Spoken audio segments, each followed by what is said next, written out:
మన అనంతపురం ఎమ్మెల్యే దగ్గుపాటి ప్రసాద్ గారి తీరు చూస్తుంటే లోపల బయట అనే తీరు కనిపిస్తుంది. లోపల బయట అంటే మనందరికీ తెలుసు కదా ఏమిటనేది. గత ఎన్నికల సమయంలో నుంచి కూడా కౌన్సిల్ మీట్లో అయితేనేమి అదేవిధంగా బయట అయితేనేమి ఆయన మాట్లాడుతుండేదంట డంప్యార్డ్ పైన అవినీతి పైన విచారణ జరిపిస్తామని చెప్పడం జరుగుతుంది. బయటేమో అవినీతి అంటాడు, అదే కౌన్సిల్ మీటింగ్కి వస్తే బిల్లులు వెంటనే శాంక్షన్ చేయండి అని చెప్పంటాడు. ఒకసారి మీరే చూడండి బయట ఆయన ఏం మాట్లాడుతుండే అనేది కూడా. దాదాపు 22 కోట్ల రూపాయలు వీళ్ళు ఎమ్మెల్యే ఇద్దరు కలిసి అవినీతి చేశారని చెప్పి తెలియజేయడం. అదే త్వరలో కానీ ఆ రిపోర్ట్లు కానీ వస్తున్నాయి. ఆ నివేదిక వచ్చిన తర్వాత ఖచ్చితంగా మేయర్ మీద చర్యలు తీసుకుంటామని చెప్పేసి తెలియజేయడం జరుగుతుంది. ప్రాజెక్ట్ వాల్యూవే 23 కోట్ల రూపాయలు, కానీ ఆయన చెప్పడం మాటల్లో 22 కోట్ల అవినీతి జరిగిందని చెప్తున్నాడు. అదందరూ కూడా ప్రజలందరూ కూడా గమనిస్తారు. ఒకటే చెప్తున్నాం, మీరు 22 కోట్ల అవినీతి జరిగిందంటారు. ఇప్పటికీ 11 నెలలు అయింది మాట చెప్పుకుంటారు. మీకు చేత కాలేకపోయిందే విచారణ జరిపించేకని చెప్పి దగ్గుపాటి ప్రసాద్ని ప్రశ్నిస్తున్నాం. మనం చూస్తున్నాం గత 25 సంవత్సరాలుగా డంప్యార్డ్ అక్కడ ఉండి ఇక్కడ అనంతపురంలో చెత్త తీసి అక్కడ వేయడం జరుగుతుంది. అదొకటే డంప్యార్డ్ తప్ప మరో డంప్యార్డ్ కూడా మనకు లేదు. కానీ అక్కడ ఉండేటువంటి ప్రజలు అందరూ కూడా వినియోగించుకుంటే ఎమ్మెల్యే గారిని, మేయర్ గారిని, అదేవిధంగా ఎంపీ గారిని స్వచ్ఛ ఆంధ్ర కింద 23 కోట్లతో టెండర్ పిలిస్తే అక్కడ టెండర్ పాడి అక్కడ బయోమైనింగ్ ఏర్పాటు చేయడం జరిగింది. అందులో భాగంగా ఏదైతే బయోమైనింగ్ చేసిందో అక్కడ లెక్క అక్కడ ఎంత చెత్త ఉంది కూడా పరిశీలించి ఒక లెటర్ ఇచ్చేది కూడా అధికారులే, మేయర్ అయితే కాదు, కానీ ఎమ్మెల్యే కూడా కాదు. కానీ ఇక్కడ ఎవరైతే ఉన్నారో అధికారులు అక్కడ ఉన్నటువంటి స్వచ్ఛ భారత్కి సంబంధించి అప్పుడున్నటువంటి కమిషనర్ మూర్తి గారు వారి ఆధ్వర్యంలోనే టెండర్ పడ్డం, ఆ టెండర్ కూడా ఇప్పటివరకు కూడా జరగడం చూసాం. ఇప్పటికి 2021లో అది ప్రారంభిస్తే 23కి కంప్లీట్ చేసినట్టు వాళ్ళు ఎవరైతే కాంట్రాక్టర్స్ ఉన్నారో వారు కూడా చెప్పడం జరిగింది. దానిపైన ఎవరు చూడాలా, అక్కడ దానికి సంబంధించినటువంటి అధికారులు పరిశీలించాలా, ఎంత మైనింగ్ జరిగింది ఏం లేదనేది బిల్లు శాంక్షన్ చేసేది కూడా అధికారులే. మీరు చెప్తున్నారు అక్కడ చెత్తే తీయలేదు బయోమైనింగ్ జరగలేదు అని చెప్పేసి మనం చూస్తున్నాం. అక్కడ మనము ప్రారంభించినప్పుడు నాటికి 3,30,000 మెట్రిక్ టన్నులు అక్కడ చెత్త ఉండేది. ఒక రోజుకి 125 మెట్రిక్ టన్నులు చెత్త అనంతపురం నుంచి ఆ డంప్యార్డ్కి వస్తుంది. మనము తీసేసే టయానికి ప్రతిరోజు కూడా ఎంత వస్తుందో ఒకసారి మీరు పరిశీలించి అధికారులు కూడా ఎంతైతే బిల్లు శాంక్షన్ చేశారో కూడా మనకందరికీ తెలిసిందే. ఆ రోజు ఏదైతే డంప్యార్డ్లో బయోమైనింగ్ జరిగిందో దానికి సంబంధించి బిల్లు కూడా పూర్తి కూడా మా ప్రభుత్వంలో ఉన్నప్పుడు చెల్లించలే. మా ప్రభుత్వంలో ఉన్నప్పటికీ కేవలం 5 కోట్ల చిల్లర మాత్రమే చెల్లించాము. కానీ మళ్ళీ మీ ప్రభుత్వం ఏదైతే మీ ప్రభుత్వం వచ్చిన తర్వాత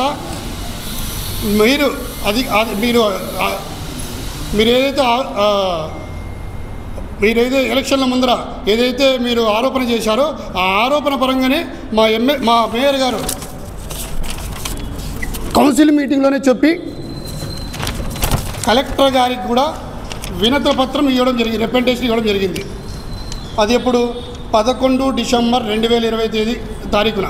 ఆ తర్వాత కూడా మీ ప్రభుత్వం వచ్చిన తర్వాత మీరు ఎమ్మెల్యేగా ఉన్నట్లుగానే 4 కోట్ల చిల్లర మళ్ళీ కూడా శాంక్షన్ చేయడం జరిగింది. అది దాని శాంక్షన్ చేయడం వల్ల ఎవరికి లబ్ధి చేకూరుతుందో ఒకసారి మీరు గమనించగలరు. మీరే చెప్పుకుంటున్నారు నేను 70 కోట్ల ఎమ్మెల్యేని అని చెప్పి బయట చెప్పుకుంటున్నారు. మీ అధికారం వచ్చిన తర్వాత మీ హయాంలోనే 4 కోట్ల చిల్లర కూడా శాంక్షన్ అయింది. దాని మతలబ్ ఏందో మీరు కూడా ప్రజలకు చెప్పాలి. అంతేకాకుండా మేము ఏదైతే రిప్రజెంటేషన్ ఇచ్చాం కలెక్టర్ గారికి, ఆ తర్వాత బిల్లు శాంక్షన్ చేయాలని చెప్పి మేయర్ గారు అడ్డుపడుతుంటే ప్రతి కౌన్సిల్లో కూడా మీరు ఒకటి చెప్తున్నారు, పని అయితే పూర్తి కంప్లీట్ అయిందిగా బిల్ అంతా కూడా శాంక్షన్ చేయండి అని. ఆ మతలబ్ ఏందో ప్రజలకు మీరు వివరించి చెప్తే బాగుంటుందని చెప్పి దగ్గుపాటి ప్రసాద్ గారికి తెలియజేస్తున్నాం. అంతేకాకుండా మీరు అంటున్నారు దీనిపైన విచారణ జరపాలని చెప్పనేసి, జరపండి. కౌన్సిల్ అంతా కూడా కౌన్సిల్ సభ్యులందరూ కూడా ఇక్కడే ఉన్నాం, మేము కూడా అదే కోరుకుంటున్నాం. దానిపైన విచారణ జరపాలని చెప్పనేసి అప్పుడు ఉన్నటువంటి కమిషనర్ ఎవరైతే ఉన్నారో అదేవిధంగా దానికి సంబంధించిన స్వచ్ఛ ఆంధ్రాకి సంబంధించిన అక్కడ ఎవరైతే ఎంప్లాయీస్ ఉన్నారో వారందరిపైన కూడా విచారణ జరిపి అక్కడైతే ఏదైనా అవినీతి జరిగింటే దానికి బాధితులుగా వాళ్ళని కూడా చేరుస్తూ, అదేవిధంగా మేము కూడా మా కౌన్సిల్ సభ్యులందరం కూడా దాన్ని మేము అడుగుతున్నాం. తొందరగా మనం చూసాం, ఒక 3 రోజులు అయిందేమో జిల్లా పరిషత్ చైర్మన్ ఛాంబర్లో ఏదైతే ఇష్యూ జరిగిందో ఆ ఇష్యూలో భాగంగా కమిషనర్ CEO గారిని 3 రోజులకి ఆయన బదిలీ చేయడం జరిగింది. మీ అధికార దర్భం ఉపయోగించి ఏ విధంగా CEO గారిని ట్రాన్స్ఫర్ చేశారో అదే అధికార దర్భంతో ఈరోజు ఎంక్వైరీకి ఇచ్చాము కదా, 11 నెలల నుంచి చెప్తూనే ఉన్నారు. ఎక్కడ పోయినా కూడా డంప్యార్డ్పై అవినీతి జరిగిందని చెప్పి దానిపైన ఒక కంప్లైంట్ కూడా ఇచ్చాము కదా, రిప్రజెంటేషన్ కూడా ఇచ్చాము కదా, విచారణ జరపండి అని చెప్పి. ఆ విచారణ ఏదో పూర్తిగా బయట తీయండి, బయట తీసి దీనిపైన వాస్తవాలు బయట చెప్తే ప్రజలకు ఉపయోగపడుతుంది కదా. ఎక్కడ పోయినా అవినీతి ఎందుకు అవినీతి చెప్తున్నా అంటే ఆయన చేసే అవినీతిని కప్పుపుచ్చుకుంటే తప్ప ఈ వేరే సందర్భం లేదని, వేరే వ్యాఖ్య కాదని చెప్పి తెలియజేస్తున్నాం. మీరు ఒకటే చెప్తున్నాం, ఎక్కడా కూడా 5 ఏళ్ల కాలంలో అభివృద్ధి జరగలేదు, ఏ ఒక్క రోడ్డు కూడా వేయలేదు, అన్నీ మేము వచ్చిన తర్వాతే స్టార్ట్ అయిందని చెప్తున్నాం. సరే, మేము రెడీగా ఉన్నాం. కార్పొరేటర్స్ కానీ మాజీ ఎమ్మెల్యే కానీ మేయర్ కానీ మా హయాంలో ఏ వార్డులో ఎంతవరకు జరిగింది, టౌన్లో ఏం వర్క్ జరిగింది, ఆర్డర్ కాపీస్తో సహా తీసుకొస్తాం. ఎక్కడ కూర్చోమని చెప్పండి. ఈ 11 నెలల కాలంలోనే మీరు ఏదైనా ₹1 గవర్నమెంట్ నుంచి తీసుకొచ్చిండే సందర్భం ఏదైనా ఉందా, లేదా ఒక శ్వేతపత్రం విడుదల చేయండి మీకు దమ్ముంటే. మేము మా హయాంలో ఈ 11 నెలల కాలంలోనే మేము ఇంత డబ్బులు తీసుకొచ్చామని చెప్పనేసి మరి ఒకటి చెప్తున్నాడు ఆయన. 40 ఏళ్ళ ఎమ్మెల్యేని, 40 ఏళ్ళ చరిత్ర ఉన్న రాజకీయ నాయకుడిని 40 రోజుల్లోనే నేను వచ్చి ఓడిస్తా అని చెప్పి అంటున్నాడు. నువ్వు ఏ రకంగా వచ్చావో కూడా అందరికీ తెలుసు. గాలివాటంలో వచ్చిందే వాస్తవం, గాలివాటంలో గెలిచడం వాస్తవం. గాలి మాటలు మాట్లాడుతున్నావు, గాలి కొట్టబోతావని చెప్పని ఎమ్మెల్యే గారు తెలియజేస్తున్నారు. అదేవిధంగా చెప్తున్నాం, ఎమ్మెల్యే గారిని 40 ఏళ్ళ చరిత్ర ఉన్న రాజకీయ నాయకుడిని ఓడించామని చెప్తున్నాం. మీరు ఒకసారి గమనించగలరు, ఓటమి గురించి చెప్తున్నారు కాబట్టి. మీ పార్టీ వ్యవస్థాపక అధ్యక్షుడు ఎన్టీఆర్ గారు ఏ విధంగా ఓడిపోయారో కూడా మనందరికీ తెలిసిందే. మీ పార్టీ ఇప్పుడున్నటువంటి మీ ముఖ్యమంత్రి గారు ఆయనకు ఓడిపోయిన చరిత్ర ఉంది. అదేవిధంగా ఏదైతే డిప్యూటీ సీఎం ఉన్నారో ఆయన కూడా ఓడిపోయే చరిత్ర ఉంది. ఓటమి అనేది శాశ్వతం కాదు, ఓటమి గెలుపు సహజమే. మీకు ఒకటే చెప్తున్నాం, దగ్గుపాటి ప్రసాద్ గారు ఇలాంటి చిల్లర రాజకీయాలు చేసి కార్యక్రమం మానుకోండి. మీకు ఇచ్చారు, ప్రజలందరూ కూడా మీకు అవకాశం ఇచ్చారు. మీరు ఏం తీసుకొస్తారో చెప్పండి. మీ ప్రభుత్వంతో ఫైట్ చేసి 50 కోట్ల 100 కోట్ల ఈ మున్సిపాలిటీ తీసుకొచ్చి ఈ అనంతపురిని అభివృద్ధి చేస్తే ప్రజలందరూ కూడా హర్షిస్తారు, మిమ్మల్ని కూడా గుర్తుపెట్టుకుంటారో తెలియజేస్తున్నాం. ఒకటే చెప్తున్నాం, పిల్లి కళ్ళు మూసుకొని పాలు తాగుతుంది అని ఎవరు చూడలేదు అనుకుంటుందేమో, ప్రజలన్నీ కూడా గమనిస్తుంటారు. మీ యొక్క తీరుని కూడా ప్రజలే బుద్ధి చెప్తారని చెప్పి తెలియజేస్తున్నాం. అవినీతి జరిగిందని చెప్పి చెప్పడం జరుగుతుంది. అదే కౌన్సిల్ మీటింగ్లోకి వస్తే ఆయనే ఏ రకంగా ఒకసారి బిల్లులు శాంక్షన్ చేయండి అని చెప్తున్నాడో ఒకసారి మీరే చూడగలరు ఆయన వాయిస్లోనే.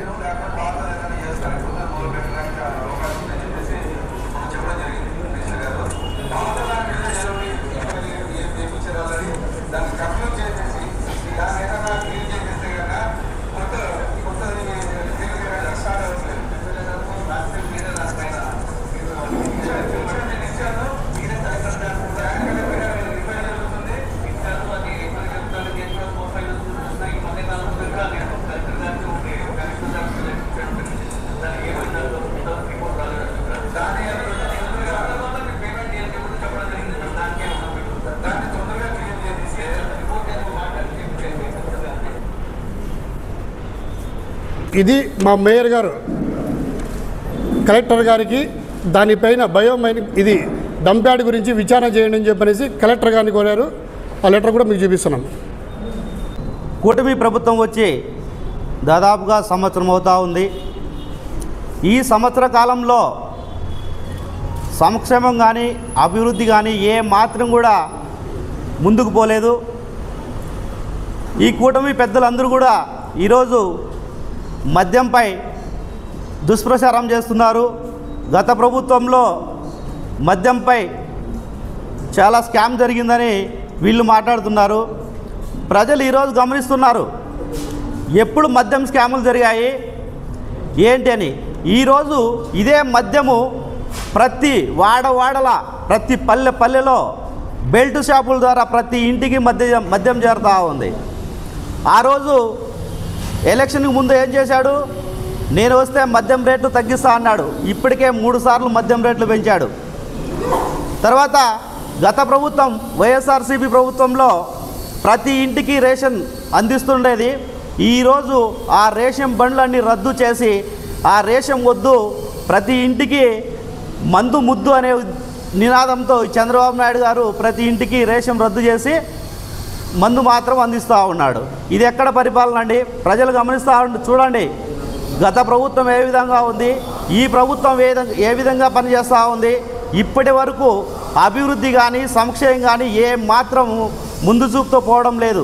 ఎన్నో సూపర్ 6 హామీలు ఇచ్చాడు, ఒకటైనా ఇంతవరకు నెరవేర్చాడా?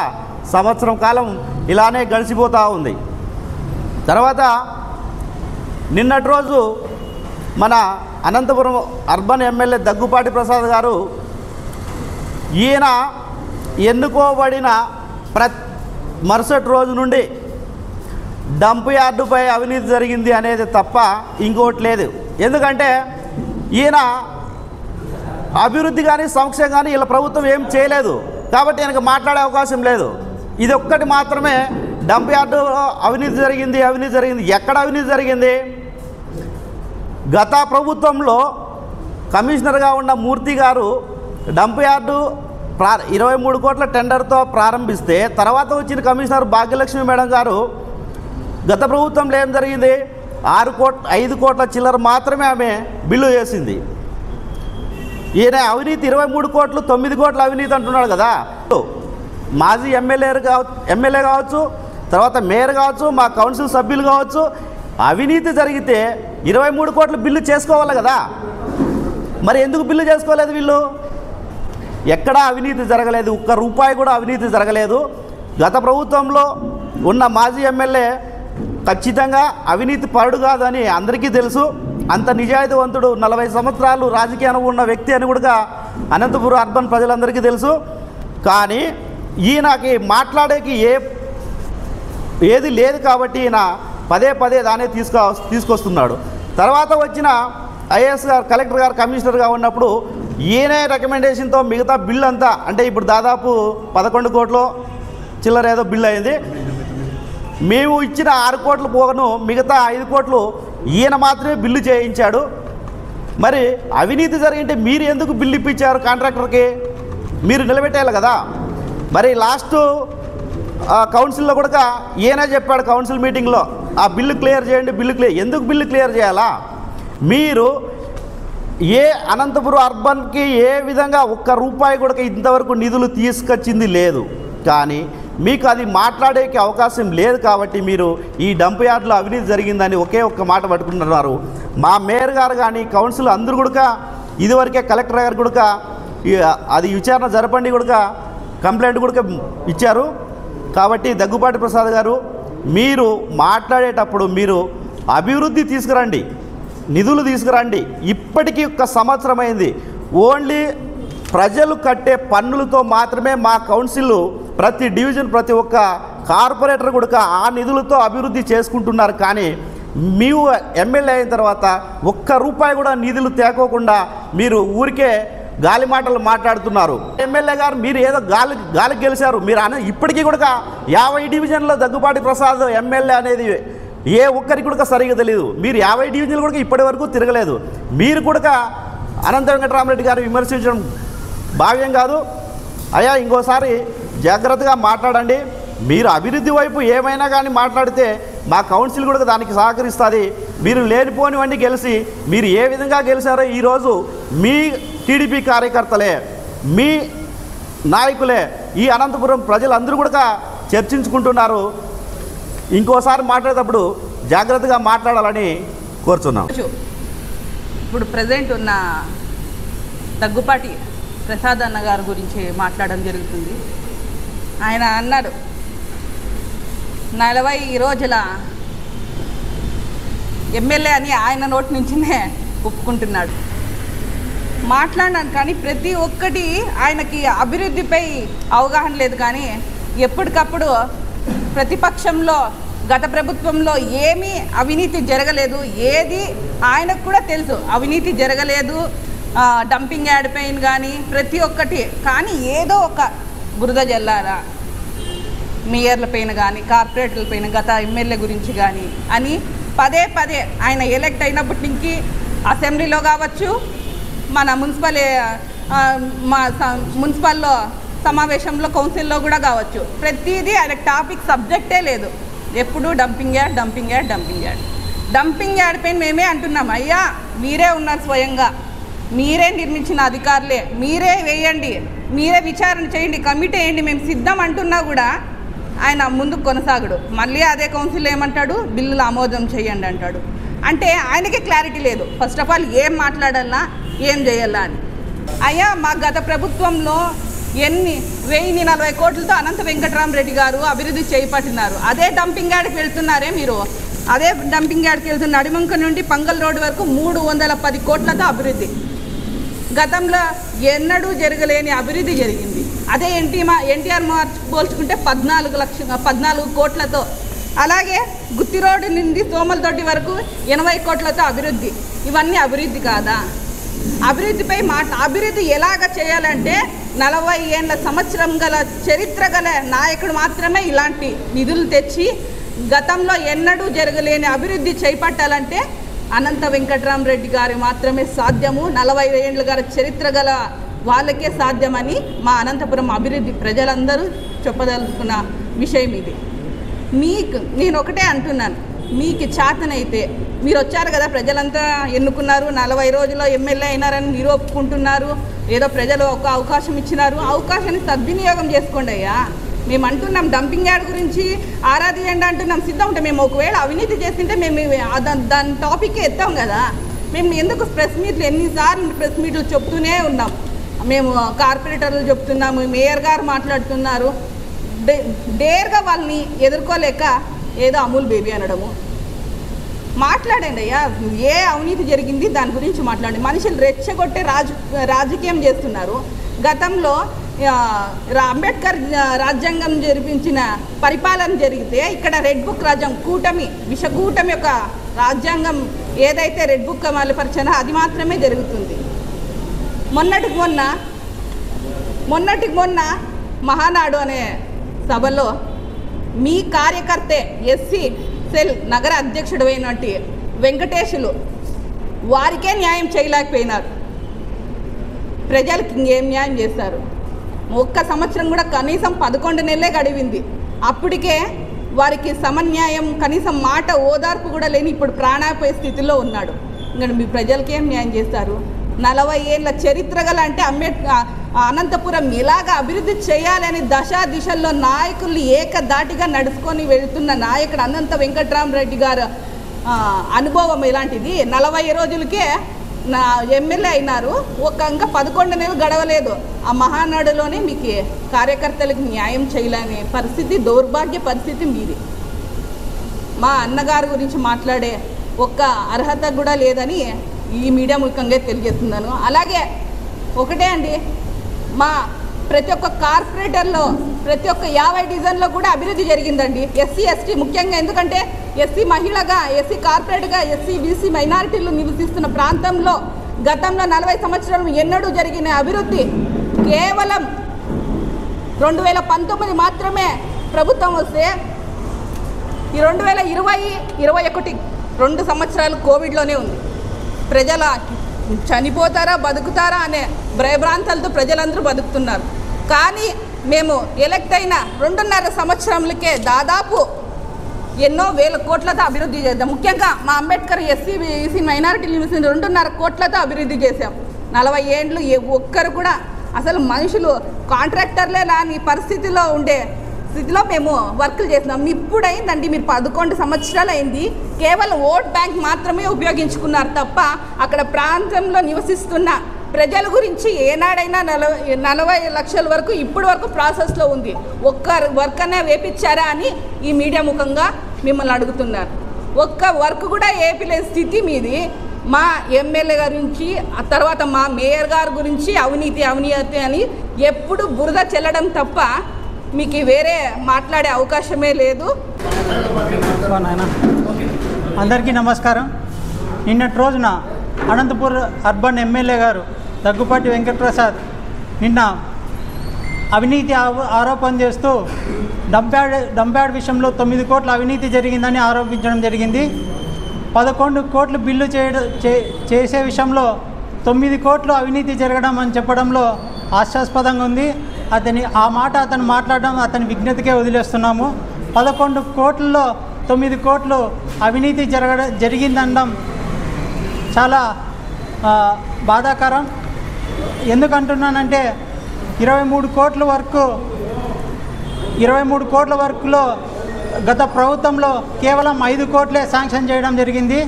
ఆయన ఎమ్మెల్యే అయిన తర్వాత 6 కోట్లు శాంక్షన్ చేయని మన కౌన్సిల్లోనే చెప్పడం జరిగింది. మేము కూడా 3 కౌన్సిల్ నుంచి అవినీతి ఆరోపణలు చేస్తున్నా మేము చెప్తూనే ఉన్నాం. అవినీతి ఆరోపణ చేయడం కాదు, మీరు అధికారంలో ఉన్నారు, కింద మీరే ఉన్నారు, పైన మీరే ఉన్నారు. మీరు ఆరోపణ చేసే సామాన్య వ్యక్తి ఆరోపణ చేస్తాడు, మీరు అధికారంలో ఉన్నారు కాబట్టి రుజువు చేయమని మేమే కౌన్సిల్లో 3 సార్లు విజ్ఞప్తి చేసినా కూడా ప్రతిసారి ఆయనకి ఎక్కడ అవినీతి ఆరోపణలు చేసే విధంగా గత పాలన మా ఎమ్మెల్యే గారు చేసినారు కాబట్టి ఏదో ఎవరో చెప్తే పిల్లోల మాదిరి వచ్చి ప్రతిసారి కౌన్సిల్ ప్రెస్ మీట్లో డంప్యార్డ్లో అవినీతి జరిగిందని ఆరోపణ చేయడం జరుగుతుంది. నేను ఒకటే చెప్తున్నా, అధికారులంతా మున్సిపల్ ఆఫీస్లో అధికారులంతా మీరు పిలిపించుకున్న వాళ్ళే కదా, వాళ్ళని ఒకసారి పిలిపించుకోండి. ఎక్కడ అవినీతి జరిగింది, గత ప్రభుత్వంలో 5 ఏళ్ళలో అభివృద్ధి జరిగిందా లేదా, ఈ సంవత్సరంలో అభివృద్ధి ఎంత జరిగిందని ఒకసారి తెలుసుకోండి అని కూడా నేను వాళ్ళకి విజ్ఞప్తి చేస్తున్నాను. ప్రతిసారి గత 5 ఏళ్ళలో అభివృద్ధి జరగలేదని ఆరోపిస్తూనే ఉన్నాడు. ఈరోజు నేను ఒకటే చెప్తున్నాను, ఈరోజు పోయి భూమి పూజ చేస్తూ ఇంత పెద్ద ఫోటో వేసుకుంటున్నాడు శిలాఫలకాల మీద, అతనికి గుర్తు చేస్తున్నాను. ఈరోజు అయితే ఏదైతే భూమి పూజ చేస్తున్నాడో ఈ భూమి పూజ చేసిన ప్రపోజల్ అంతా మా కౌన్సిల్లో పెట్టినటివే అని కూడా ఆయన గుర్తు చేస్తున్నాను. ఇంకోటి సూటిగా అడుగుతున్నాను, ఏ ఒక్కటైనా ఒక ఎస్టిమేషన్ అయినా వేసి వాళ్ళు ఒక వర్క్ కంప్లీట్ చేశాడా ఈ సంవత్సరంలో అని కూడా నేను సూటిగా ప్రశ్నిస్తున్నాను. మీ పాలన మీద, మీ సంవత్సరం పాలన మీద మీకంత నమ్మకం ఉంటే గత ప్రభుత్వంలో వైఎస్ఆర్సీపీ పార్టీ నుంచి ఫ్యాన్ గుర్తు మీద గెలిచి 3 తీసుకున్నారు కదా, వాళ్ళని రాజీనామా చేసి మీ పాలన మీద నమ్మకం ఉంటే మళ్ళీ గెలిచమని నేను సూటిగా వాళ్ళని ప్రశ్నిస్తున్నాను. అంతే తప్ప నోటికి వచ్చి మాటలు మాట్లాడితే ఎవరు ఇక్కడ చూస్తూ కూర్చోరని కూడా చెప్తున్నాను. ఏదైనా అవినీతి ఆరోపణ చేస్తే దానికి కట్టుబద్ధంగా ఏదున్నా కూడా నిజాలు చూపిస్తూ మాట్లాడాలి, కానీ ఎవరో దారిపోయిన వాళ్ళు చెప్పినన్ని మాట్లాడుకుంటా మీకే నవ్వుల పాలవుతారని కూడా ఈ సందర్భంగా తెలియజేస్తున్నాను.